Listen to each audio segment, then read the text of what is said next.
ಬಾಗಲಕೋಟೆಯಲ್ಲಿ ಜೈಲಿನ ಕೆಲಸಕ್ಕೆ ಹೊರಗಡೆಯಿಂದ ಕೈದಿಗಳನ್ನು ಕರೆಸಿದ್ದಾರೆ ಎಂಬ ಆರೋಪ ಕೇಳಿಬಂದಿದೆ. ಪೈಪ್ಲೈನ್ ರಿಪೇರಿ ಕೆಲಸ ಹಾಗೂ ಅರಣ್ಯ ಜಾಗದಲ್ಲಿ ಕಲ್ಲು ಮಣ್ಣು ತುಂಬುವುದಕ್ಕೆ ಹೊರಗಿನ ಕೈದಿಗಳನ್ನು ಬಳಸಿದ್ದಾರೆ ಎಂದು ಜಮಖಂಡಿ ಜೈಲಿನ ಅಧಿಕಾರಿಗಳ ಮೇಲೆ ಆರೋಪ ಕೇಳಿಬಂದಿದೆ.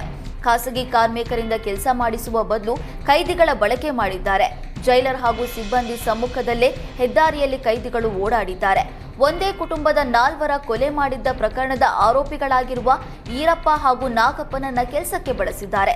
ಸುಮಾರು 2 ವರ್ಷಗಳಿಂದ ಜಮಖಂಡಿ ಜೈಲಿನಲ್ಲಿ ವಿಚಾರಣಾಧೀನ ಕೈದಿಗಳಿದ್ದು, ಜೈಲಿನಿಂದ ಸುಮಾರು 1.5 ಕಿಲೋಮೀಟರ್ ದೂರ ಜೈಲಾಧಿಕಾರಿಗಳನ್ನ ಕರೆದುಕೊಂಡು ಹೋಗಿದ್ದಾರೆ ಎಂದು ಆರೋಪಿಸಲಾಗಿದೆ.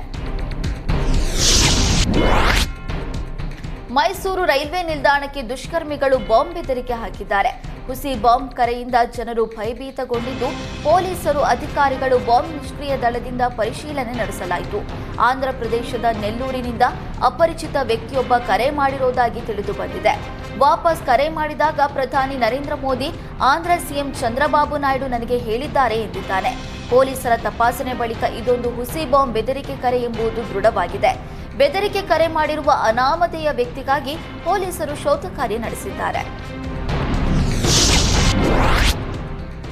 ಬಳ್ಳಾರಿ ಜಿಲ್ಲೆಯ ಸಿರಗುಪ್ಪ ತಾಲೂಕಿನ ಗಡಿ ಗ್ರಾಮವಾದ ಕೆ. ಸುಗೂರು ಸರ್ಕಾರಿ ಪ್ರೌಢಶಾಲೆಯ ಕಟ್ಟಡ ನಿರ್ಮಾಣಕ್ಕೆ ಸಿದ್ದಲಿಂಗೇಶ್ವರ ಮಠಾಧಿಪತಿ ಶಿವಯೋಗಿ ಮಲ್ಲಿಕಾರ್ಜುನ ಶ್ರೀಗಳು 2 ಎಕರೆ ಜಮೀನನ್ನು ದಾನ ಮಾಡಿದ್ದಾರೆ.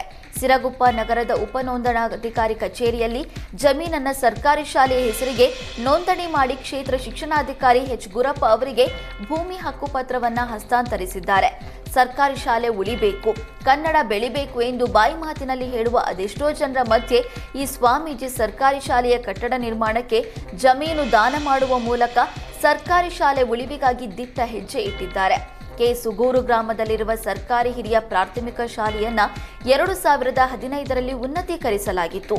ಹೊಸ ಕಟ್ಟಡ ನಿರ್ಮಿಸಲು ಜಾಗದ ಅವಶ್ಯಕತೆ ಇತ್ತು.